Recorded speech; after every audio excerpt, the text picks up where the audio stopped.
আসসালামু আলাইকুম। সবাই কেমন আছেন? আশা করি সবাই ভালো আছেন। আবারও চলে আসলাম মাঠে।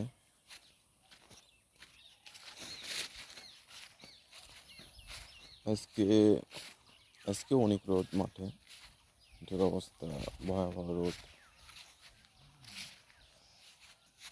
ধানের অবস্থা, এটা সেই হচ্ছে মনাক্কার ধান। ধানের কোনো সিরিও নেই, অস্তিত্ব নেই, ফাঁকা ফাঁকা, কোথাও আছে কোথাও নেই। এই যে ধানের অবস্থা।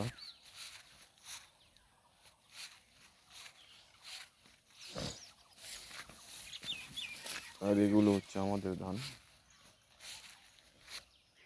ও যে দেখতে পাচ্ছেন হচ্ছে একটা বেগুনের ক্ষেত, বেগুন বাড়ি আর কি।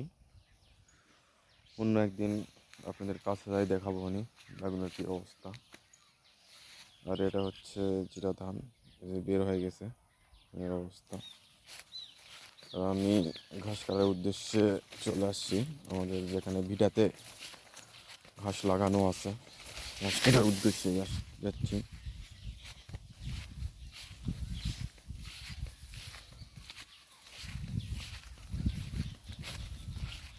এই যে ঘাসের অবস্থা।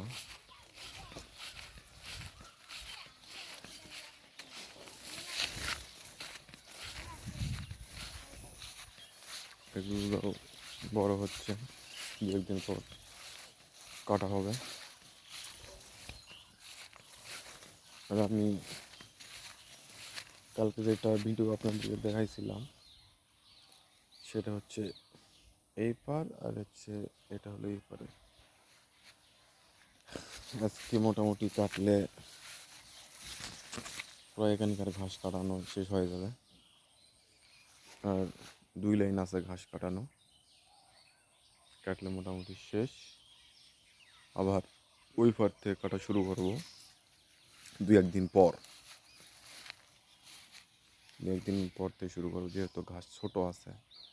এখন কাটলে মোটামুটি লস হয়ে যাবে আমাদের।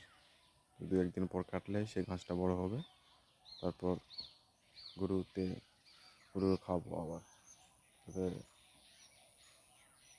লস হবো না। আর এখন যেহেতু খাওয়াই লস হয়ে যাবে, ছোট আছে। তো ঠিক আছে, সবাই ভালো থাকেন। এখন ঘাস কাটতে হবে, গরুকে খাওয়ানো লাগবে। ঠিক আছে, সবাই ভালো থাকেন।